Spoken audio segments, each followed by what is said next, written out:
Hello hi नमस्कार friends, कैसे हैं आप सभी। एसएससी सीजीएल 2026 के जीके जीएस के इस वीडियो में आपका स्वागत है। फ्रेंड्स, इस वीडियो सीरीज में एसएससी सीजीएल 2025 के टॉप 500 जीके जीएस के क्वेश्चंस को डिस्कस करेंगे। तो जिन्होंने अब तक चैनल को सब्सक्राइब नहीं किया है, प्लीज़ चैनल को लाइक शेयर एंड सब्सक्राइब जरूर करें। इसकी पीडीएफ हमारे टेलीग्राम चैनल द जीके 360 पर अवेलेबल होगी, आप इसे वहाँ से डाउनलोड कर सकते हैं। तो फ्रेंड्स, आज हम लोग सेट नंबर 13 को डिस्कस करेंगे। तो चलिए वीडियो स्टार्ट करते हैं। पहला सवाल है, the primary focus of the quad is in which region. Quad का प्राथमिक फोकस किस क्षेत्र पर है। क्वाड है क्या। क्वाड का फुल फॉर्म क्या है। Quadrilateral security dialogue. Quadrilateral security dialogue यह 2004 में इसकी शुरुआत की गई थी, लेकिन यह इस्टेब्लिश्ड हुआ था 2007 में। ठीक है। इसके पीछे जो एफर्ट था वह था जापान के प्राइम मिनिस्टर का, जिनका नाम था शिंजो एबे। शिंजो आबे भी बोलते हैं, शिंजो आबे का। तो शिंजो आबे के प्रयास से यह इस्टेब्लिश हुआ था। इसके मेंबर्स थे इंडिया, यूएस, जापान और ऑस्ट्रेलिया। अभी भी हैं इंडिया, यूएस, जापान और ऑस्ट्रेलिया। अब इसका उद्देश्य क्या था। तो इसका उद्देश्य था इंडो पैसिफिक रीजन की, जो इंडो पैसिफिक रीजन है उसकी सिक्योरिटी और स्टेबिलिटी प्लस स्टेबिलिटी इसका उद्देश्य था। चूँकि चाइना का इन्फ्लुएंस जो था वह अत्यधिक बढ़ रहा था, तो चाइना को काउंटर करने के लिए इसे इस्टेब्लिश किया गया था। क्या है। चाइना को काउंटर करने के लिए क्वाड की स्थापना की गई। तो राइट आंसर क्या होगा। राइट आंसर है सी, इंडो पैसिफिक रीजन। सी इसका राइट आंसर है। नेक्स्ट क्वेश्चन है, what distinguishes ISRO Aditya L1 mission from other solar observatories. ISRO का आदित्य L1 मिशन अन्य सौर वेधशालाओं से किस प्रकार अलग है। तो आदित्य L1 है क्या। तो यह लैग्रेंज पॉइंट है, इसे लैग्रेंज पॉइंट कहा जाता है। लैग्रेंज पॉइंट है, इसे शॉर्ट में L1 कहा गया है। लैग्रेंज पॉइंट L1 यह क्या है। तो यह अर्थ और सूर्य के बीच स्थित है। इसकी जो सिचुएशन है वह अर्थ और सन के बीच है, जिसके कारण यह जो है सन का ऑब्जर्वेशन, सूर्य का ऑब्जर्वेशन सही से कर पाता है। इसकी पोजीशन जो है अर्थ और सन के बीच में है, जिसके कारण यह सन का ऑब्जर्वेशन सही ढंग से कर पाता है। अब इस सवाल का राइट आंसर क्या होगा। तो पहला ही है, यह सूर्य का अध्ययन करने के लिए रडार तरंगों का उपयोग करता है। ठीक है। तो ए इसका राइट आंसर है। It uses radar wave to study the sun. इसमें एक इंस्ट्रूमेंट है जिसे कहा गया है VELC, जिसका नाम है विजुअल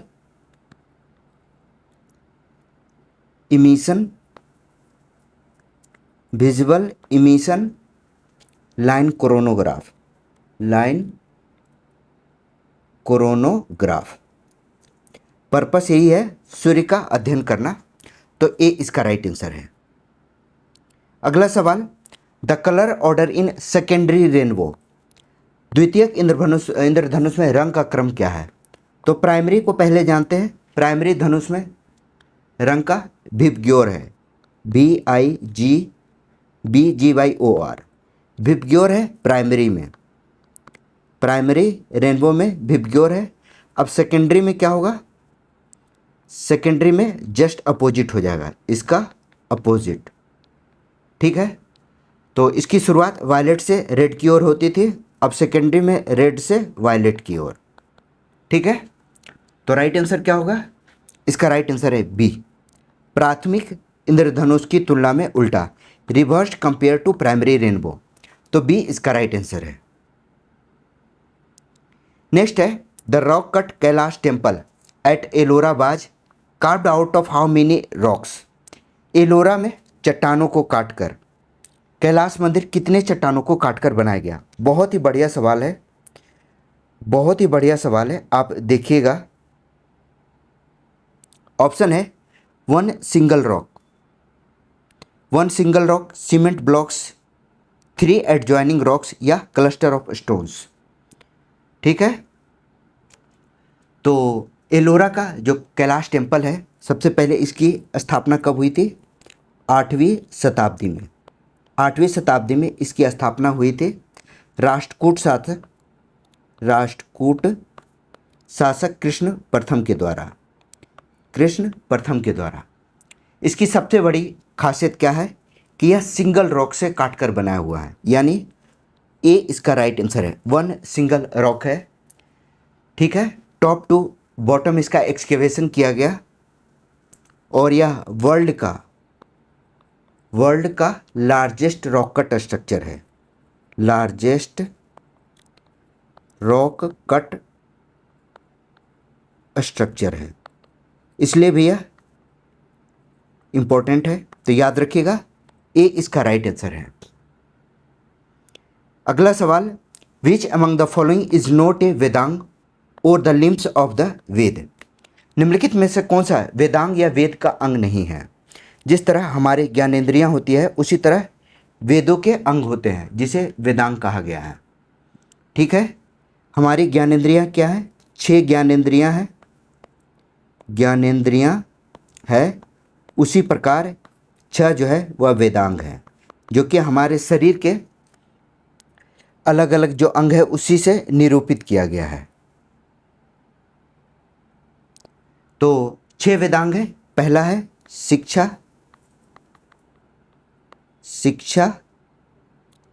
निरुक्त,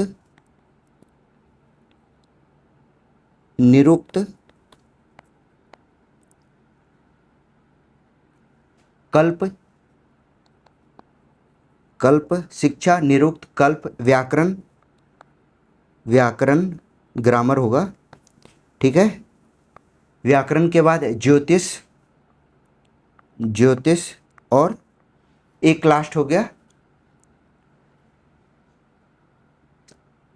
छंद। ठीक है, तो 6 वेदांग है। सवाल में पूछा गया कौन सा वेदांग का अंग नहीं है? कल्प, व्याकरण, ज्योतिष, वैशेषिक। वैशेषिक क्या है? यह दर्शन है, यह वेदांग नहीं है। वैशेषिक क्या है? दर्शन है, तो बी इसका राइट आंसर हो गया। अगला सवाल, which of the following statements most accurately describe a key difference between the Mathura and Gandhara school of art? Mathura और गांधार स्कूल आर्ट में डिफरेंस बताना है। कौन सा भारतीय स्थापत्य कला के इतिहास में व्यापक रूप से समझे जाने वाले मथुरा और गांधार कला शैली के बीच मुख्य अंतर का सबसे सटीक वर्णन करता है? तो बेसिक अंतर मैं बता दे रहा हूँ। मथुरा जो है देसी कला ऑब्वियस है। ठीक है, इसमें क्या है? यक्ष जैसे देसी फीचर्स का प्रयोग किया गया, आगे समझ में आएगा। देसी फीचर्स का प्रयोग किया गया है, यक्ष लाइक इंडिजिनस फीचर कहा जाता है। और गांधार कला जो है वह हेलेनिस्टिक इफेक्ट का है। हेलेनिस्टिक या ग्रीक रोमन, हेलेनिस्टिक या ग्रीक रोमन बेस्ड है। ठीक है, अब ऑप्शन में आते हैं। मथुरा कला में हरे फाइलाइट का प्रयोग किया गया, जबकि गांधार कला में धब्बेदार लाल बलुआ पत्थर का प्रयोग किया गया। सेकंड है, गांधार कला पूरी तरह से स्वदेशी आधार पर विकसित है, जबकि मथुरा कला पर विदेशी प्रभाव है। गलत है। सी में आते हैं, मथुरा कला बौद्ध विषयों पर केंद्रित थी, जबकि गांधार कला हिंदू देवताओं पर केंद्रित थी। लास्ट है, मथुरा कला में बुद्ध को स्वदेशी यक्ष जैसी शैली में दर्शाया गया है, जबकि गांधार कला में हेलेनिस्टिक यानी ग्रीक रोमन विशेषताओं से प्रतिबिंबित किया गया है। तो ऑब्वियस है राइट आंसर क्या होगा? डी। मथुरा कला देसी कला था।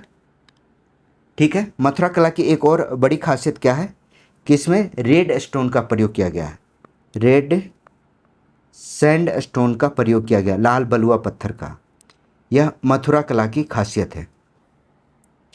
तो राइट आंसर हो गया डी।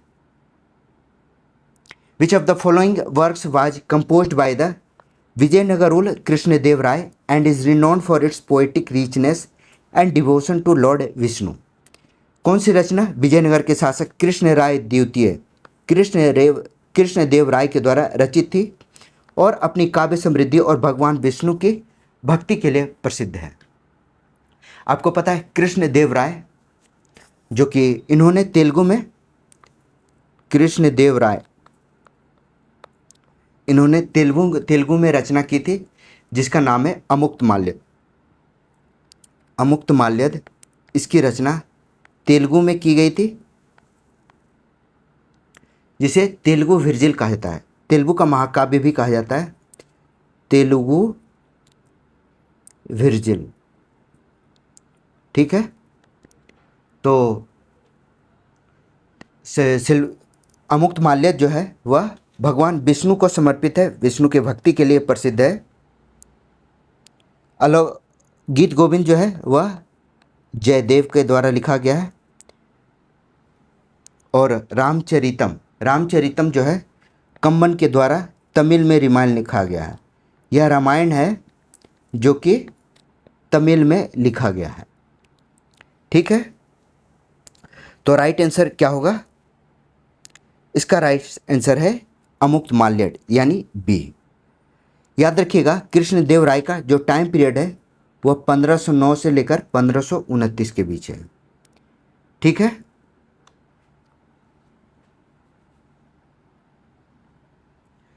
नेक्स्ट क्वेश्चन है the revolutionary Bagha Jatindra Nath Mukherjee was known for his valiant fight and for inspiring revolutionary in which Indian state.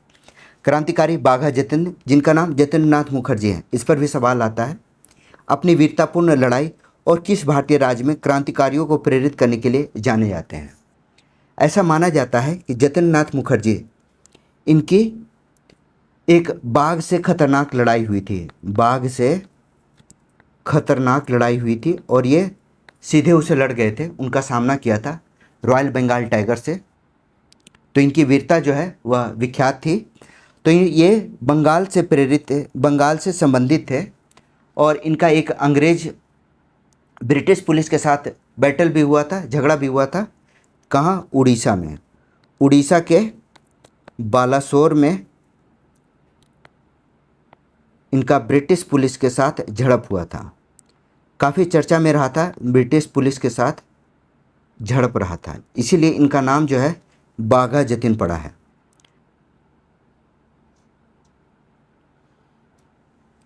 Next question है the government of India act of 1935 primarily aimed to.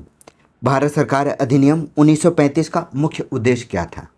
Option है भारत को पूर्ण स्वतंत्रता प्रदान करना, भारत के लिए एक डोमिनियन दर्जा स्थापित करना, प्रांतीय स्वायत्तता के साथ संघीय ढांचे का प्रावधान करना।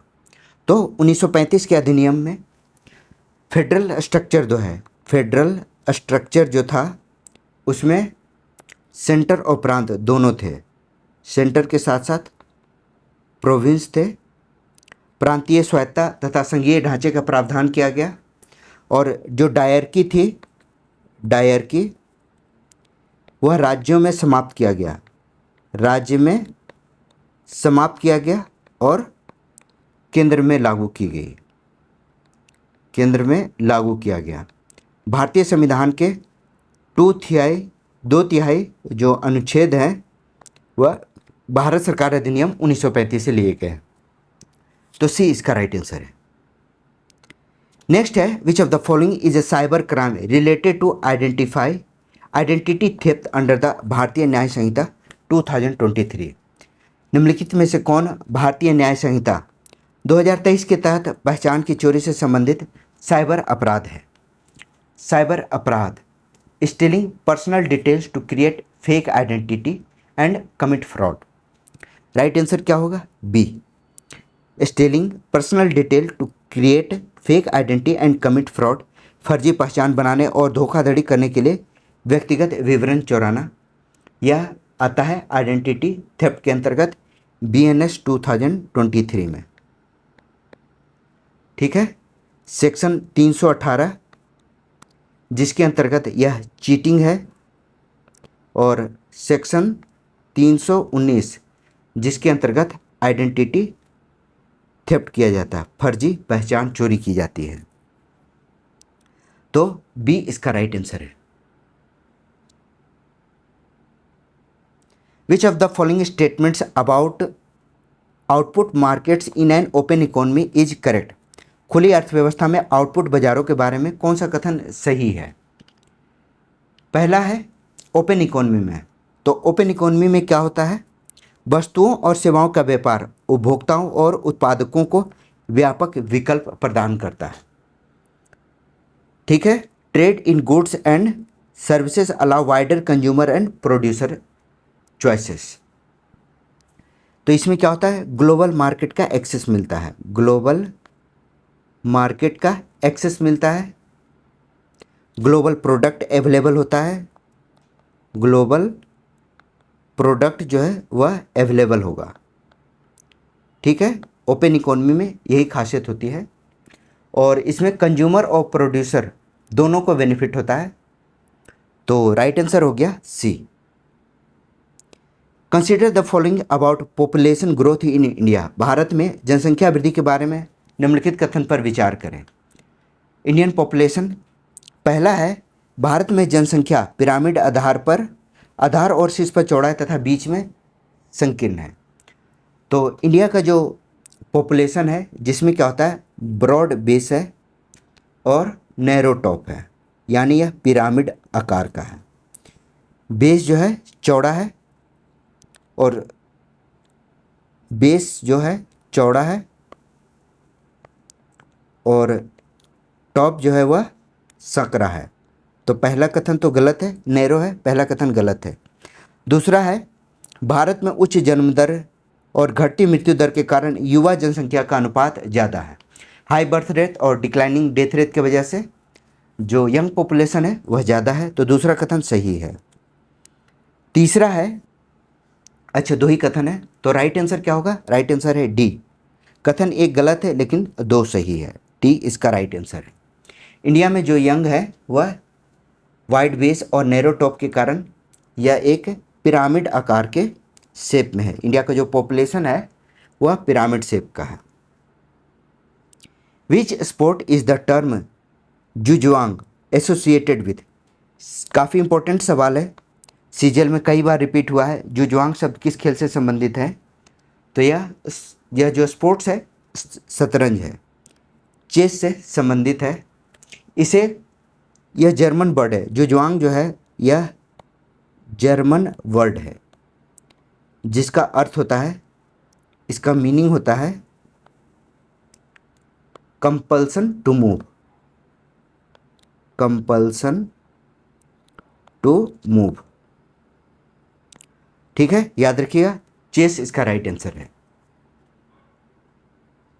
विच of the following is not a type of raga based performance? कौन सा राग आधारित प्रदर्शन का आधार नहीं है? ठुमरी, ध्रुपद, प्रबंध, यह सब क्या है? यह इंडियन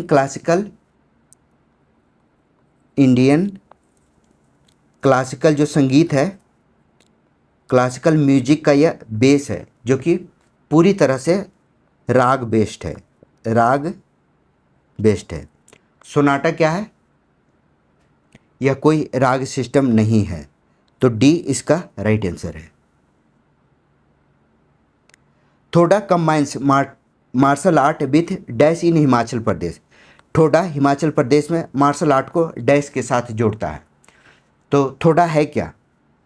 तो यह हिमाचल प्रदेश का मार्शल डांस है। थोड़ा या थोड़ा जो भी कहे,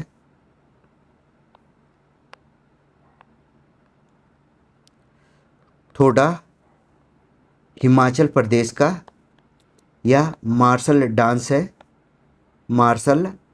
है जिसमें आर्चरी के साथ साथ मार्शल आर्ट भी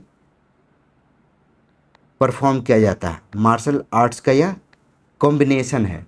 ठीक है, मुख्य रूप से यह राजपूत कम्युनिटी के द्वारा किया जाता है, राजपूतों के द्वारा किया जाता है। इसमें धनुष और तीर का प्रयोग किया था, बो एंड रोज का, धनुष और तीर का प्रयोग करते हैं। मुख्य रूप से वैसाखी और दशहरा के अवसर पर किया जाता है, वैसाखी और दशहरा के अवसर पर किया जाता है। तो राइट आंसर हो गया आर्चरी, यानी ए इसका राइट आंसर है। Which of the following statements about sir M Visvesvaraya is correct. Sir M Visvesvaraya के बारे में कौन सा कथन सही है, इसके पॉइंट्स भी याद रखिएगा, ये भी इंपॉर्टेंट है। यह भारत रत्न पाने वाले पहले व्यक्ति थे, गलत है। पहले व्यक्ति कौन थे? सी राजगोपालाचारी और राधा कृष्णन, सी राजगोपालाचारी और सर्वपल्ली राधाकृष्णन। समझ गए? तो पहला कथन गलत है। दूसरा है उन्हें भारत की जल विद्युत परियोजनाओं में उनकी भूमिका के लिए जाना जाता था। तो चूंकि यह इंजीनियर थे तो इन्होंने मैसूर में कृष्णा सागर डैम में इनके काम के लिए इन्हें जाना जाता है। साथ ही साथ इन्होंने भद्रावती स्टील प्लांट में काफ़ी अच्छा काम किया था। भद्रावती स्टील प्लांट, ठीक है। तो यह उनका फेमस वर्क था, कृष्णा सागर डैम और भद्रावती स्टील प्लांट। 15 सितंबर को इंजीनियर्स डे मनाया जाता है इनके बर्थडे पर, ठीक है। तो राइट आंसर क्या होगा? राइट आंसर है बी, उन्हें भारत की जल विद्युत परियोजनाओं में उनकी भूमिका के लिए जाना जाता है। रेल बजट मॉडल गलत है और ये भी गलत है, तो राइट आंसर हो गया B. Which of the following statements about Indian national and institutional sport competition is are correct. Bharat के राष्ट्रीय और संस्थागत खेल प्रतियोगिताओं के बारे में कौन सा कथन सही है? पहला कथन है राष्ट्रीय खेल 1924 में लाहौर में शुरू हुए और इनका नाम बॉम्बे में हुए 9 खेलों के नाम से जाना जाता है। 9 गेम्स इन बॉम्बे के नाम से जाना जाता है, यानी इसका रीनेम किया गया, नेशनल गेम्स का रीनेम किया गया बॉम्बे में। 1924 में लाहौर में खेला गया और इनका नाम बॉम्बे में 9 गेम्स इन बॉम्बे के नाम से रीनेम किया गया। तो पहला कथन सही है। सेकंड है SGFI केवल 17 वर्ष के कम आयु के लड़कों के लिए कुश्ती और कबड्डी जैसे संपर्क खेलों में राष्ट्रीय प्रतियोगिताएं आयोजित करता है। तो यह सिर्फ बॉयज़ के लिए नहीं था, बल्कि यह गर्ल्स के लिए भी था। और यह संपर्क यानी कॉन्टैक्ट स्पोर्ट्स के लिए नहीं था, बल्कि यह सभी स्पोर्ट्स के लिए था। तो दूसरा कथन गलत है। तीसरा है अंतर विश्वविद्यालय टूर्नामेंट नॉकआउट या लीग प्रारूप का उपयोग करते हैं और प्रत्येक विश्वविद्यालय में एक टीम की अनुमति होती थी। बिल्कुल सही है, यह इंटर यूनिवर्सिटी था,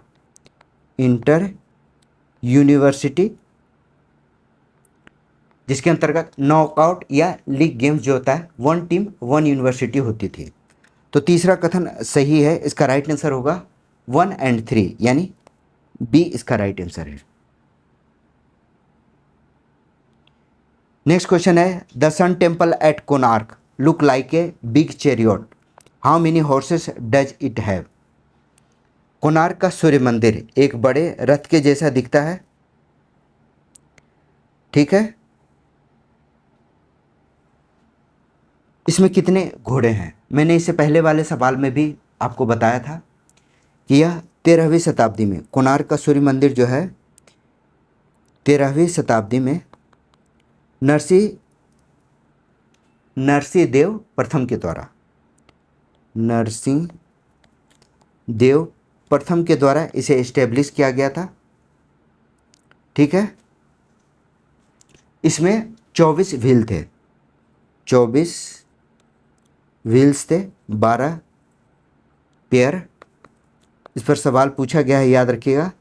12 पेयर थे और इसमें 7 हॉर्सेस थे, 7 हॉर्सेस। तो 7 हॉर्सेस जो थे वह 7 डेज का, 7 डेज यानी वीक का सिंबल था, और 24 व्हील जो था वह 24 आवर यानी 1 डे का, 24 आवर या 1 डे का सिंबल था। तो राइट आंसर क्या होगा? सवाल में पूछा गया है घोड़ों के बारे में, तो D7 इसका राइट आंसर है। Which of the following best कैरेक्टराइजेज the Mathura school of Buddhist art and architecture? कौन सा बुद्ध कला और वास्तुकला के मथुरा स्कूल की सर्वोत्तम विशेषता बताता है? हमने इससे पहले भी बताया था, यह इंडिजिनस फीचर है विथ यक्ष इन्फ्लुएंस। सी इसका राइट आंसर है। मथुरा स्कूल जो है वह यक्ष प्रभाव वाला स्वदेशी विशेषताओं के साथ यह इंडिजिनस फीचर वाला है, तो सी इसका राइट आंसर है। The Pola festival celebrated in the Balaghat district of Madhya Pradesh is dedicated to which of the following? Madhya Pradesh के बालाघाट जिले में मनाए जाने वाला पोला त्यौहार, पोला त्यौहार किससे संबंधित है? तो नाम तो पता है, बालाघाट में यह मनाया जाता है, यह बैल की पूजा से संबंधित है, बैल की पूजा से संबंधित है। यह भाद्रपद अमावस्या के दिन मनाया जाता है, भाद्रपद अमावस्या के दिन मनाया जाता है। इसमें बैलों को डेकोरेट किया जाता है, बैल को सजाया जाता है, बैल को सजाया जाता है, क्योंकि उन्हें कृषि में योगदान के लिए सम्मानित किया जाता है, सम्मान दिया जाता है। कृषि में योगदान के लिए पूजा जाता है या सम्मान किया जाता है। तो सी इसका राइट आंसर है, bull worship. Which script is predominantly used in the inscription of emperor Ashoka? सम्राट अशोक के शिलालेखों में से मुख्य रूप से किस लिपि का प्रयोग किया गया है? हमने इससे पहले भी बताया था कि अशोक के शिलालेख जो हैं मुख्य रूप से ब्राह्मी लिपि में लिखे गए थे, ब्राह्मी लिपि में लिखा गया था, जो कि हालांकि कुछ जगह खरोष्ठी लिपि का भी प्रयोग किया गया है। तो ब्राह्मी और खरोष्ठी दोनों लिपियों का प्रयोग किया गया है। खरोष्ठी जो है मुख्य रूप से अफ़गानिस्तान और पाकिस्तान में, ठीक है, अफ़गानिस्तान और पाकिस्तान की जो शिलालेख है उसमें खरोष्ठी लिपि का प्रयोग किया गया है। कुछ जगह ग्रीक और अरमाइक का भी यूज किया गया है, ग्रीक और अरमाइक लिपि का, वह वेस्टर्न रीजन में ग्रीक और अरमाइक लिपि का प्रयोग किया है। याद रखिए, अशोक के शिलालेखों को सबसे पहले 1837 में जेम्स प्रिंसेप ने इसे पढ़ने की कोशिश की थी, या उसे मतलब प्रकाश में लाया। तो जेम्स प्रिंसेप, याद रखिएगा, डी इसका राइट आंसर है, Brahmi. In the context of Gupta dynasty administration, which of the following officer is correctly paired with their respective role? गुप्त प्रशासन के संदर्भ में किस अधिकारी को उनके संबंधित भूमिका के साथ सही ढंग से जोड़ा गया है? तो एडमिनिस्ट्रेशन है, तो पहला उत्खेयता। उत्खेयता का काम क्या होता था? तो यह माइनिंग से संबंधित था, माइनिंग का काम करते थे, एक्सकेवेशन भी कह सकते हैं, खुदाई का। तो शाही रसोई का रक्षक गलत है। ध्रुवाधिकारिणी का, तो ध्रुवाधिकारिणी का क्या था? तो यह रेवेन्यू ऑफिसर था, यह रेवेन्यू कलेक्ट करता था, रेवेन्यू या टैक्स कलेक्शन, ठीक है। पुष्तपाल जो था, पुष्तपाल का काम था रिकॉर्ड रखना, रिकॉर्ड कीपर या नोटरी कह सकते हैं, अभी मौजूदा रोटरी जो है यह उसका काम था। और लास्ट में भंडाराधिकृत का काम क्या था? तो यह ट्रेजरी ऑफिसर था, ट्रेजरी ऑफिसर था, कोषाध्यक्ष कह सकते हैं। तो राइट जो मैच है वह है पुष्तपाल का, सी इसका राइट आंसर। पुष्तपाल नोटरी और अभिलेखों का रक्षक था, Pustapala notary and keeper of records, C इसका राइट आंसर है। The reign of Prithviraj Chauhan concluded in which year? Prithviraj Chauhan का शासनकाल किस वर्ष समाप्त हुआ? काफ़ी वीर योद्धा थे पृथ्वीराज चौहान, तो इनका शासन 1175 से शुरू हुआ था।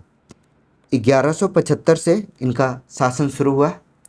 1191 में इन्होंने तराइन का फर्स्ट युद्ध लड़ा था, जिसमें इन्होंने गोरी को पराजित किया, मोहम्मद गोरी को पराजित किया।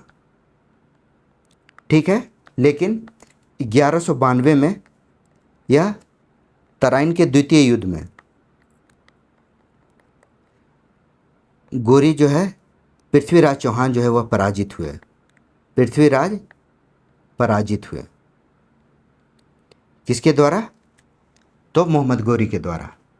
तो इस युद्ध में इनकी मृत्यु भी हो गई थी। याद रखिएगा, यह चाहमान डायनेस्टी का अंत कहा जाता है। चाहमान डायनेस्टी का अंत माना जाता है पृथ्वी चौहान की मृत्यु। तो राइट आंसर हो गया बी 1192, तराइन का सेकेंड युद्ध।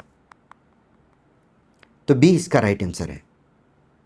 विच of the following best describe the role and personality traits of शहीद Kanhu and Siddhu Murmu during the Santhal rebellion of 1855। 1855 के संथाल विद्रोह के दौरान शहीद कान्हू और सिद्धू मुर्मू की भूमिका और व्यक्तिगत लक्षणों का सबसे अच्छा विवरण कौन करता है? तो याद रखिएगा, ये दोनों संथाल विद्रोह से संबंधित थे। 1855 में संथाल विद्रोह हुआ था, इन्हीं के नेतृत्व में, कान्हू और सिद्धू मुर्मू के नेतृत्व में। तो यह जो था अंग्रेज़ों का विरोध कर रहे थे। क्यों? क्योंकि ब्रिटिश जो है वह जमींदारों के विरुद्ध जो थे वह शोषण कर रहे थे। रियल आंसर क्या होगा? Visionary tribal leaders who united the Santhal community to resist exploitation with courage and strategic acumen. यह दूरदर्शी आदिवासी नेता थे जिन्होंने साहस और राजनीतिक कौशल के साथ सभी शोषण का विरोध करने के लिए संथाल समुदाय को एकजुट किया। अंग्रेज क्या थे? वह जमींदारों के साथ मिलकर जो आदिवासी किसान थे या आदिवासी लोग थे उनके ज़मीन को हड़पना चाहते थे। ठीक है, तो इनके नेतृत्व में इसका विरोध किया गया। इनका नारा जो था, इनका नारा था अबुआ राज, यानी अपना रूल। अबुआ राज, सवाल पूछा जाता है, अबुआ राज यानी आवर रूल, आवर रूल, इसका नारा दिया था इन लोगों ने। तो राइट आंसर हो गया 1, ए इसका राइट आंसर है। Consider the statements about Karma festival. Karma पर्व के बारे में निम्नलिखित कथन पर विचार कीजिए। कर्मा पर्व है क्या? पहला है, यह अनुष्ठान छत्तीसगढ़ में भाद्रपद एकादशी पर करम वृक्ष की पूजा पर की जाती है। सही है, भाद्रपद एकादशी को झारखंड और छत्तीसगढ़ में, झारखंड और छत्तीसगढ़ में करम वृक्ष की पूजा की जाती है। पहला कथन सही है। दूसरा है, the drum most associated is the madal which is correct. इस पर्व से संबंधित प्रमुख वाद्य यंत्र जो है वह है मादल। मादल ड्रम होता है जो कि कर्मा फेस्टिवल में बजाया जाता है। तो दूसरा कथन भी सही है। तो राइट आंसर क्या होगा? सी, बोथ 1 and 2 करेक्ट। अगला सवाल है, ठक्कर बापा was a dedicated social worker and freedom fighter primarily known for his lifelong effort towards the upliftment and welfare of which section of Indian society। काफ़ी इंपॉर्टेंट सवाल है, बहुत अच्छा स्टैंडर्ड है। ठक्कर बापा एक समर्पित सामाजिक कार्यकर्ता और स्वतंत्रता सेनानी थे। सामाजिक कार्यकर्ता के साथ साथ स्वतंत्रता सेनानी थे। इन्होंने भारतीय समाज के किस वर्ग के उत्थान और कल्याण के लिए आजीवन प्रयास किया था? तो सबसे पहले ठक्कर बापा का पूरा नाम अक्सर पूछा गया अलग अलग एग्जाम में। तो इनका पूरा नाम जो था, ठक्कर बापा का पूरा नाम था अमृतलाल विट्ठलदास ठक्कर। अमृतलाल विट्ठलदास ठक्कर। इन्होंने सबसे पहले आदिवासी शब्द का प्रयोग किया था। आदिवासियों के लिए आदिवासी शब्द जो है इन्होंने ही क्वाइन किया था। ठीक है, तो इन्होंने भील सेवा मंडल की स्थापना की थी। भील सेवा मंडल की स्थापना की थी और इन्होंने आजीवन आदिवासी और ट्राइबल के वेलफेयर के लिए काम किया। तो सी इसका राइट आंसर है, ट्राइबल आदिवासी कम्युनिटीज। ठीक है। अगला सवाल, what was the role of Indian council established by the government of India act 1858। Bharat सरकार अधिनियम 1858 के द्वारा स्थापित भारत परिषद की क्या भूमिका थी। तो आपको पता है 1857 के युद्ध के बाद 1857 के युद्ध के बाद 1858 का एक्ट आया, जिसके अंतर्गत भारत में गवर्नर जनरल का पोस्ट हटा दिया गया। अब वायसराय का पोस्ट का सृजन किया गया। केनिंग जो है वह पहले वायसराय बनाए गए। ठीक है। इसमें secretary of state of India नए पोस्ट का सृजन किया गया। भारत परिषद नामक एक नए पद की स्टार्टिंग की गई, जो कि इसका काम क्या था। तो इसका काम था राज्य सचिव को सलाह देना, to advise the secretary of state. ठीक है। तो इसमें टोटल जो थे 15 मेंबर थे, 15 मेंबर्स थे। इस पर सवाल पूछा गया है। तो राइट आंसर क्या है? राइट आंसर है बी। ठीक है। अगला सवाल है, which of the following statements is are correct regarding the role of Rajya Sabha in special legislative emergency situation. विशेष विधायी और आपातकालीन स्थितियों में राज्यसभा की भूमिका के संबंध में कौन सा कथन सही है। यह सवाल कई बार पूछा गया है, इसको याद कर लीजिए आप। आर्टिकल 249 सेम सवाल है, कई बार पूछा गया है, जिसके अंतर्गत राज्यसभा जो है आर्टिकल 249 के अंतर्गत राज्यसभा संसद को राज्यसूची के विषयों पर कानून बनाने की अनुमति देने वाला एक प्रस्ताव है, जो कि 1 वर्ष तक वैध रहता है। ठीक है। Under article 249 A Rajya Sabha resolution allowing parliament to legislate on state list subject remain valid for 1 year। यानी संसद जो है राज्य के विषय पर कानून बना सकता है। कब? आर्टिकल 249 के अंतर्गत, और यह मतलब कोई रेयर सिचुएशन पर हो सकता है। तो इसके लिए आर्टिकल 249 में राज्यसभा को 1 साल तक यह जो प्रस्ताव होता है वह वैलिड होता है। इसको याद रखिएगा, यह लाइन ही है जो कि अक्सर एग्जाम में पूछा जाता है। पहला कथन सही है। दूसरा है, संसद राष्ट्रपति शासन की घोषणा केवल राज्यसभा की सहमति से बढ़ा सकती है। गलत है। इसमें बोथ हाउस की मेजॉरिटी आवश्यक होती है। बोथ हाउस की मेजॉरिटी आवश्यक होती है, यानी लोकसभा और राज्यसभा दोनों चाहिए। तो राइट आंसर हो गया only 1। Which of the following best defines capital receipt. निम्नलिखित में कौन पूंजी प्राप्तियों का सर्वोत्तम रूप से परिभाषित करता है। कैपिटल रिसिप्ट का मतलब क्या होता है? स्पष्ट है, ऐसी प्राप्तियां जो देयता उत्पन्न करती है या सरकारी परिसंपत्तियों को कम करती है। रिसिप्ट दैट क्रिएट लायबिलिटी और रिड्यूस गवर्नमेंट एसेट्स। इसमें क्या होता है? लायबिलिटी में लोन्स आता है, लोन्स जिसमें डिसइन्वेस्टमेंट भी आता है, स्टेक कम होता है गवर्नमेंट का, डिसइन्वेस्टमेंट, और मार्केट बोरोइंग होता है, बाजार से जो लोन लिया गया है या आरबीआई से लिया गया है। तो यह सब क्या आता है? यह कैपिटल रिसिप्ट में आता है। तो राइट आंसर हो गया सी।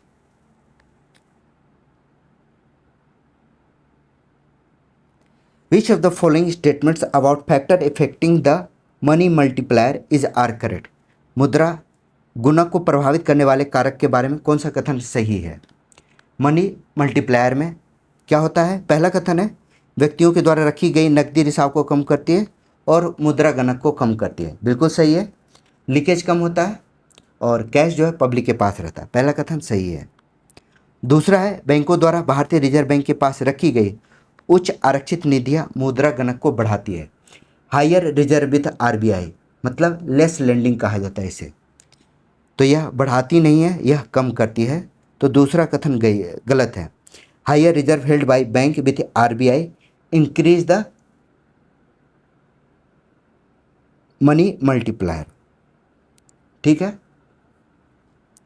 तीसरा है उच्च नकदी आरक्षित अनुपात बैंकिंग प्रणाली की मुद्रा संचलन को कम करती है, तो इसे कहा जाता है हाई CRR। हाई CRR मतलब high cash reserve ratio less credit creation कहा जाता है इसे, लेस क्रेडिट क्रिएशन कहा जाता है। तो इसका राइट आंसर क्या होगा? तीसरा सही है, तो राइट आंसर है 1 और 3, यानी ए इसका राइट आंसर है। ठीक है, इसको ध्यान से पढ़िएगा। The lead bank scheme was introduce in which year? Lead bank योजना किस वर्ष शुरू की गई थी? तो लीड बैंक स्कीम जो था वह 1969 में शुरू किया गया था नरसिम्हन कमेटी की अनुशंसा पर। नरसिम्हन कमेटी ने इसकी अनुशंसा की थी, जिसके अंतर्गत each district one lead bank, each district one lead bank का प्रावधान किया गया था। ठीक है, इसे क्रेडिट प्लानिंग भी कहा गया है। तो बैंकों का नेशनलाइजेशन किया गया था उसी साल, यह इंट्रोड्यूस किया गया था 1969 में। याद रखिए ए इसका राइट आंसर है।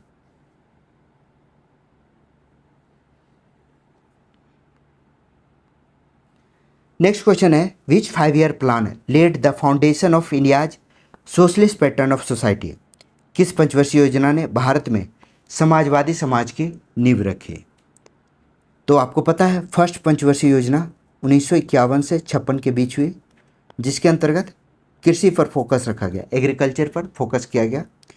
सेकंड 1956 से 61 के बीच था, जो कि हैवी इंडस्ट्री पर फोकस था, उद्योग पर, और यह जो था पब्लिक सेक्टर को कमांडिंग हाइट पर रखा गया था इसी पंचवर्षीय योजना में। इसे सोशल पैटर्न ऑफ सोसाइटी कहा गया, सोशल पैटर्न ऑफ सोसाइटी कहा गया। ठीक है, महालनोबिस मॉडल पर था, महालनोबिस मॉडल पर इसे, यह जो पंचवर्षीय योजना थी महालनोबिस मॉडल पर थी, जिसमें हैवी इंडस्ट्रीज पर फोकस रखा गया था और पब्लिक सेक्टर को इस पर कंट्रोल में रखा गया था। तो बी इसका राइट आंसर है, second 5-year plan. Next question है which sector were largely excluded from industrial licensing after 1991? 1991 के बाद किन क्षेत्रों को औद्योगिक लाइसेंसिंग से बड़े पैमाने पर बाहर रखा गया? आपको पता है 1991 में क्या हुआ? अर्थव्यवस्था का उदारीकरण हुआ, यानी सभी के लिए खोल दिया गया। तो मोस्ट इनसे जो जितने भी इंडस्ट्री थे उन्हें लाइसेंसिंग से छूट मिली, लेकिन 18 ऐसे उद्योग थे, 18 उद्योग को अभी भी लाइसेंसिंग के अंडर रखा गया, लाइसेंसिंग जरूरी था। तो इसमें कौन कौन से थे? शराब, सिगरेट, विस्फोटक सामग्री, एरोस्पेस, डिफेंस इक्विपमेंट, यह सभी क्या थे? लाइसेंसिंग के अंतर्गत अभी भी रखे गए थे। तो राइट आंसर क्या होगा? राइट आंसर है बी, बी इसका राइट आंसर है। अगला सवाल,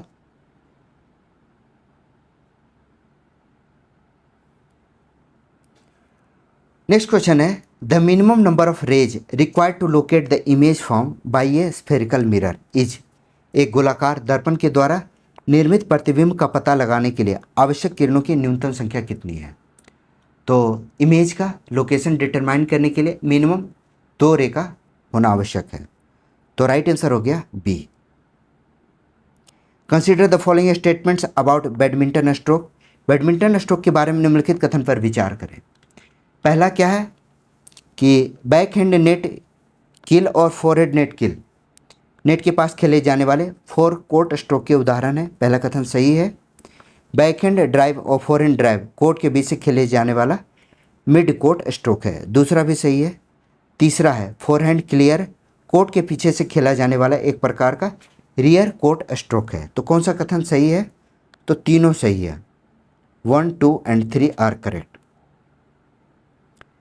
What makes the SSLV, Small Satellite Launch Vehicle, and distinct from PSLV and GSLV। तो SSLV को PSLV और GSLV से अलग क्या बनाता है, शॉर्ट में बताते हैं। जो SSLV है, SSLV जो है वह ऑन डिमांड लॉन्च किया जाता है। ऑन डिमांड यह लॉन्च हो जाता है। इसमें जो सेटेलाइट्स का वेट होता है वह 500 kg का होता है और यह लोअर अर्थ ऑर्बिट में स्टेब्लिश होता है। ठीक है, इसके इंटीग्रेशन में 3-4 दिन लगते हैं मात्र। तो यह SSLV की खासियत है। अब आते हैं PSLV और GSLV के बारे में। तो यह इसके लिए शेड्यूल जो है फिक्स किया जाता है, फिक्स शेड्यूल होता है। यह कॉस्ट हाई होता है इसका। ठीक है, इसमें हैवी पेलोड्स होते हैं, हैवी पेलोड होता है और इसके लिए 70 से ज़्यादा दिन लगते हैं। तो याद रखिएगा राइट आंसर क्या होगा, राइट आंसर है B. It is designed for on demand low cost launches. इसे ऑन डिमांड कम लागत वाले लॉन्च के लिए डिजाइन किया गया है। तो राइट आंसर है B. What was the major short term objective of the stabilisation measures in the 1991 reforms. 1991 के सुधारों में स्थिरीकरण उपायों का प्रमुख अल्पकालिक उद्देश्य क्या था। तो सबसे बड़ा जो इसका उद्देश्य था वह था control inflation and restore balance of payment. मुद्रास्फीति को नियंत्रित करना और भुगतान संतुलन को बहाल करना। ठीक है, बैलेंस ऑफ पेमेंट की समस्या से जूझ रहा था, तो विदेशी निवेश बढ़ा और जिससे इन्हें संतुलन करने में शॉर्ट टर्म में इसका बहुत बड़ा लाभ हुआ। लॉन्ग टर्म में तो हुआ ही, शॉर्ट टर्म में भी बहुत बड़ा लाभ हुआ। नेक्स्ट क्वेश्चन है, which type of radioactive decay result in an increase in the atomic number of the parent nucleus by 1 while keeping the mass number unchanged। किस प्रकार के रेडियोधर्मी क्षय के परिणाम स्वरूप मूल नाभिक की परमाणु संख्या में 1 की वृद्धि होती है जबकि द्रव्यमान संख्या अपरिवर्तित रहती है। इसे कहते हैं बीटा माइनस डीके, जिसके अंतर्गत द्रव्यमान संख्या अपरिवर्तित रहती है और एटॉमिक नंबर जो होता है, एटॉमिक नंबर वह +1 होती है। तो बी इसका राइट आंसर है। The production link incentive PLI scheme has been introduce for various sector in India. What is the primary goal behind the implementation of this scheme. Bharat में विभिन्न क्षेत्रों के लिए उत्पादन से जुड़ी PLI योजना शुरू की गई थी। इस योजना के कार्यान्वयन के पीछे प्राथमिक लक्ष्य क्या था। काफ़ी इम्पोर्टेंट रहा था PLI स्कीम, जिसके अंतर्गत 14 सेक्टर्स को सपोर्ट किया गया था, उनको बूस्ट किया गया था डोमेस्टिक मैन्युफैक्चरिंग के लिए। जो PLI स्कीम था इसका पर्पस था डोमेस्टिक मैन्युफैक्चरिंग को बूस्ट करना, मैन्युफैक्चरिंग को बूस्ट करना है, जिसके अंतर्गत 14 सेक्टर को शामिल किया गया था। इसके लिए उन्हें इंसेंटिव दिया गया था, इंसेंटिव। ठीक है, ताकि वह ज़्यादा से ज़्यादा प्रोडक्शन बढ़ा सकें। तो राइट आंसर क्या है, इसका राइट आंसर है B, to boost domestic manufacturing and attract investment. घरेलू विनिर्माण को बढ़ावा देना और निवेश को आकर्षित करना। इसमें जो सेक्टर्स थे प्रमुख थे मोबाइल्स, फार्मास्यूटिकल, ऑटो, फार्मा, ये सब जो थे यह इम्पोर्टेंट थे। टोटल 14 सेक्टर को PLI स्कीम के अंतर्गत रखा गया था। तो बी इसका राइट आंसर है। Consider the following statements about the impact of foreign trade on aggregate demand in India. भारत में समग्र मांग पर विदेशी व्यापार के प्रभाव के बारे में निम्नलिखित कथन पर विचार कीजिए। पहला है, भारतीय उपभोक्ताओं के द्वारा आयात आय के चक्रीय प्रवाह में रिसाव का कार्य करता है, जिससे समग्र मांग कम होती है। बिल्कुल सही है। इंपोर्ट से क्या होता है, मनी इकोनॉमी से बाहर जाती है। ठीक है, जिससे क्या होता है, डिमांड कम होता है। पहला कथन सही है। भारत से विदेशी बाजारों में निर्यात चक्रीय प्रवाह में एक इंजेक्शन के रूप में कार्य करता है, जिससे समग्र मांग बढ़ती है। मनी बाहर से इंडिया में आती है तो इससे इकोनॉमी को बूस्ट मिलता है, डिमांड बढ़ती है, तो दूसरा कथन भी सही है। तो राइट आंसर क्या हुआ? 1 and 2 बोथ करेक्ट। सी इसका राइट आंसर है। अगला सवाल है what was the main focus of the first 5 year plan. आसान से सवाल है। पहली पंचवर्षीय योजना का मुख्य उद्देश्य था एग्रीकल्चर पर फोकस, दूसरी का हैवी इंडस्ट्रीज और तीसरी का सेल्फ रिलायंस आत्मनिर्भरता। यह दूसरी पंचवर्षीय योजना था। ठीक है, तो बी इसका राइट आंसर है। Read the following statements carefully and choose the correct option. पहला कथन है विश्व व्यापार संगठन राष्ट्रों के बीच मुक्त और निष्पक्ष व्यापार को प्रोत्साहित करता है। WTO का काम ही है फ्री एंड फेयर ट्रेड को इनकरेज करना। तो पहला कथन सही है, फ्री एंड फेयर ट्रेड को इनकरेज करना। दूसरा है यह देशों को घरेलू उद्योग की सुरक्षा के लिए मनमाने प्रतिबंध लगाने की अनुमति देता है। गलत है, दूसरा कथन गलत है। राइट आंसर होगा ओनली 1 करेक्ट, यानी सी इसका राइट आंसर है। A is true but R is false. The Simon commission appointed in 1927 was boycotted by the Indian National Congress because 1927 में साइमन कमीशन का गठन किया गया था। ठीक है, लेकिन इसका बहिष्कार किया गया था, भारतीय राष्ट्रीय कांग्रेस के द्वारा बहिष्कार किया गया था। इसके पीछे कारण क्या था? तो साइमन कमीशन में 7 सदस्य थे और 7 सदस्य जो थे वह अंग्रेज थे, एक भी भारतीय नहीं था। अंग्रेज थे, एक भी भारतीय नहीं था। तो भारतीय राष्ट्रीय कांग्रेस के द्वारा कहा गया कि यह कमीशन भारतीयों के भाग्य का फैसला करेगी, तो इसलिए इसमें भारतीयों का होना आवश्यक है। इसीलिए इसे अस्वीकार किया गया। जब साइमन आया था तो उसे साइमन गो बैक के नारे दिए गए थे। ठीक है, तो राइट आंसर होगा नो इंडियन मेंबर्स, इसमें कोई भी भारतीय सदस्य शामिल नहीं था। ठीक है, तो सी इसका राइट आंसर है। साइमन गो बैक का नारा दिया गया था, साइमन गो बैक का नारा दिया गया। What was the term zero FIR imply under the new law. नए कानून के तहत जीरो FIR शब्द का क्या अर्थ है? जीरो FIR BNSS 2023 के अंतर्गत, जिसमें किसी भी पुलिस स्टेशन से FIR फायर कर सकते हैं, FIR फाइल कर सकते हैं। तो FIR can be filed at any police station regardless of jurisdiction. किसी भी पुलिस स्टेशन में दर्ज की जाती है, चाहे उसका अधिकार क्षेत्र कुछ भी हो। ठीक है, तो इसमें जुरिसडिक्शन मैटर नहीं होता है, अधिकार क्षेत्र निश्चित नहीं होता है। यह क्या होता है? कंसर्न थाने को या कंसर्न पुलिस स्टेशन को यह FIR ट्रांसफ़र किया जाता है, वो भी इमीडिएट। तो इमीडिएट एक्शन को इंश्योर करने के लिए जीरो FIR प्रोसेस को लाया गया है। तो ए इसका राइट आंसर है। आप कहीं भी FIR कर सकते हैं इमरजेंसी में, तो यह क्या होगा? संबंधित थाने को यह ट्रांसफ़र कर देगा। यह खासियत है BNS 2023 की। तो ए इसका राइट आंसर है। In historical text Bajirao is popularly referred to as. ऐतिहासिक ग्रंथों में बाजीराव प्रथम को लोकप्रिय नाम से संदर्भित किया गया। कौन सा? पहला पेशवा विश्वजीत, बालाजीराव या बाजीराव बल्लाल या साहू का सेनापति।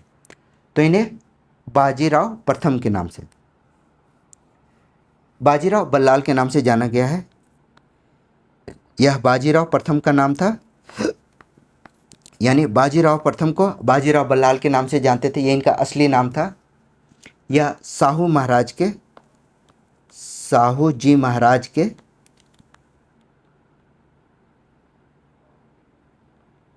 पेशवा थे।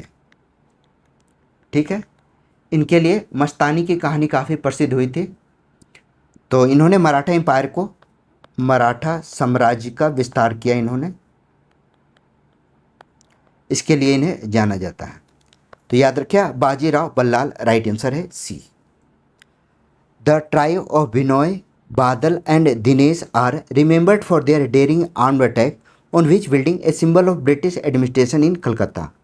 बिनोय, बादल और दिनेश की तिकड़ी को कलकत्ता में ब्रिटिश प्रशासन के प्रतीक किस इमारत पर उनके साहसी सहस्त्र हमले के लिए याद किया जाता है?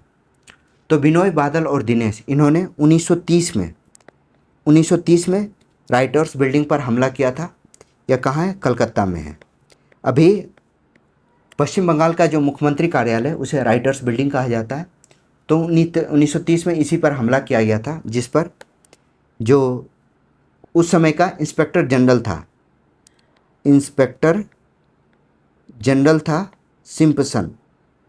तो इन्होंने सिम्पसन को मार दिया था। ठीक है। तो उस समय जो राइटर्स बिल्डिंग था वह ब्रिटिश प्रशासन का हेडक्वार्टर था। तो राइट आंसर है C. Rani Gaidinliu, a prominent freedom fighter, is best known for her leadership in which movement during British India. Rani Gaidinliu एक स्वतंत्रता सेनानी थी। ब्रिटिश भारत के दौरान किस आंदोलन में अपने नेतृत्व के लिए जानी जाती थी? तो इनका प्रमुख है हेरेका आंदोलन। हेरेका आंदोलन में यह शामिल हुई थी। यह नागा स्पिरिचुअल लीडर थी और इन्होंने नागा ट्राइबल का रिवाइवल किया था हेरेका मूवमेंट के द्वारा। तो राइट आंसर है ए। हेरेका आंदोलन में शामिल होकर ब्रिटिश मिशनरियों के खिलाफ नागा जनजातियों को संगठित किया था। ठीक है। रानी गिडालू को नेहरू जी ने क्वीन ऑफ नागाज कहा। क्वीन ऑफ नागाज काफ़ी इंपॉर्टेंट, इस पर सवाल पूछा गया है। तो ए इसका राइट आंसर है। Join the Heraka movement mobilizing Naga tribes again British missionary. अगला सवाल है consider the following statements regarding the production of bauxite in India. भारत में बॉक्साइट का सबसे बड़ा भंडार धारवाड़ चट्टानों में पाया जाता है। तो सबसे ज़्यादा धारवाड़ में नहीं बल्कि यह लेटेराइट प्लांट में पाया जाता है, लेटेराइट रॉक्स में पाया जाता है। तो पहला कथन गलत है। दूसरा है झारखंड भारत में बॉक्साइट का सबसे बड़ा उत्पादक है। तो बॉक्साइट नहीं है, झारखंड नहीं है बल्कि उड़ीसा है। उड़ीसा जो है वह भारत में सबसे ज़्यादा बॉक्साइट का उत्पादन करता है। ठीक है। और थर्ड है अधिकांश बॉक्साइट प्रायद्वीप के पठारिया पहाड़ी श्रृंखला पर लेटेराइट चट्टानों में पाए जाते हैं। अभी मैंने बताया यह लेटेराइट रॉक में पाए जाते हैं, या पठार में या प्लेटू में, हिल्स में। तो तीसरा कथन सही है, यानी ओनली थ्री इज करेक्ट। सी इसका राइट आंसर है। नेक्स्ट क्वेश्चन है the disperse rural settlement can be found predominantly in which of the following area of India. Bharat के किस क्षेत्र में बिखरी हुई ग्रामीण बस्तियां मुख्य रूप से पाई जा सकती हैं? पहला है Bundelkhand region of central India. ठीक है। तो यहाँ बुंदेलखंड में क्या है? पानी की कमी है, जिसके वजह से बिखरी हुई ग्रामीण बस्तियाँ, यानी डेंसिटी कम है पॉपुलेशन का। पहला कथन सही है। In the state of Chhattisgarh में ट्राइबल क्लस्टर्स हैं, तो दूसरा गलत है। तीसरा क्या है? In the lower plains of the river Ganga, यहाँ तो सबसे ज़्यादा है, तो ये भी गलत है। In the hilly state of Uttarakhand in Himachal Pradesh, obvious है हिली एरियाज में पॉपुलेशन जो होता है वह डिस्पर्स होता है, डिस्पर्स पॉपुलेशन होता है, लोग जो है वह कम पाए जाते हैं। तो राइट आंसर होगा 1 और 4, बी 1 और 4 इसका राइट आंसर है। छत्तीसगढ़ में ऐसा नहीं है, जंगल है लेकिन पॉपुलेशन है, ऐसा कुछ नहीं है। तो 2, 3 गलत होगा और 1 और 4 इसका राइट आंसर है। The famous Meenakshi temple in Madurai is known for which architectural feature. Madurai में स्थित मीनाक्षी मंदिर किस वास्तुशिल्प विशेषता के लिए जाना जाता है? तो पहले ही बताया गया है कि यह मदुरई में है। मदुरई आपको पता है तमिलनाडु में है। तो यहाँ द्रविड़ स्टाइल की यह जो इसकी वास्तुशिल्प है मदुरई की मीनाक्षी टेम्पल की, वह है द्रविड़ स्टाइल। ठीक है। तो राइट आंसर क्या है? इसका राइट आंसर है D gigantic gopuram gateway towers. तो इसमें द्रविड़ स्टाइल में है, यह 14 गोपुरम यहाँ पाए जाते हैं। 14 विशाल गोपुरम है मीनाक्षी टेम्पल में, जो कि टॉलेस्ट गोपुरम जो है, टॉलेस्ट गोपुरम वह 65 मीटर का है, लगभग 65 मीटर का है। यहाँ पर थाउजेंड्स ऑफ स्कल्पचर पाए गए हैं, कलरफुल स्कल्पचर। तो यह वास्तुकला के हिसाब से काफ़ी इंपॉर्टेंट है। तो डी इसका राइट आंसर है। Which musical form is described as having a sombre atmosphere and emphasising rhythm? किस संगीत शैली को गंभीर वातावरण वाला और लय पर जोर देने वाला बताया गया है? ठीक है, तो यह है ध्रुपद। ध्रुपद क्या है? यह एंशियंट टाइम का हिंदुस्तानी म्यूजिक है। एंशियंट फॉर्म ऑफ ध्रुपद जो है, ancient form of Hindustani music है, हिंदुस्तानी म्यूजिक है। ठीक है, यह सोम्बर है, सीरियस एटमॉस्फेयर वाला है और इसमें रिदम पर, लय पर फोकस दिया गया है। इसके प्रमुख जो इंस्ट्रूमेंट है उसमें कौन कौन है? तो इसमें आता है रुद्र वीणा, रुद्र वीणा और पखावाज। सवाल भी पूछा जाता है, पखावाज। तो राइट आंसर हो गया बी यानी Dhrupad. Fill in the blanks Panthi dancer wear during performance. Panthi नर्तक प्रदर्शन के दौरान क्या पहनते हैं? जो पंथी होते हैं छत्तीसगढ़ में यह रहते हैं सतनाम कम्युनिटी के लोग, जो कि जिन्हें पंथी कहा जाता है। यह लोग क्या है?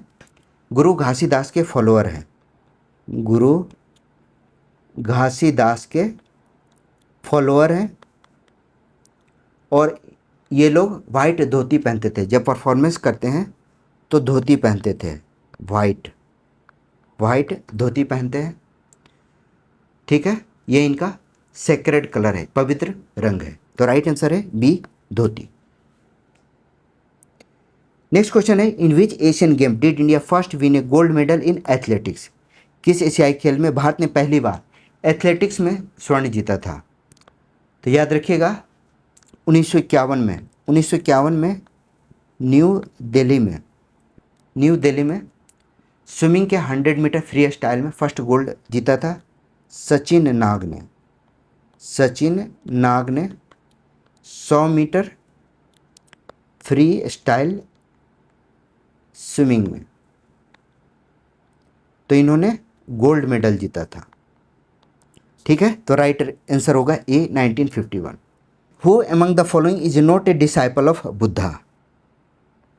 निम्नलिखित में से कौन बुद्ध का शिष्य नहीं था? पहला है आनंद जो थे वह उनका पर्सनल अटेंडेंट था, पर्सनल अटेंडेंट कह सकते हैं, या प्रमुख शिष्य थे कौन? आनंद। उपाली क्या थे? वह विनय यानी मठवासी अनुशासन के गुरु थे, मठ में अनुशासन करने वाले गुरु थे।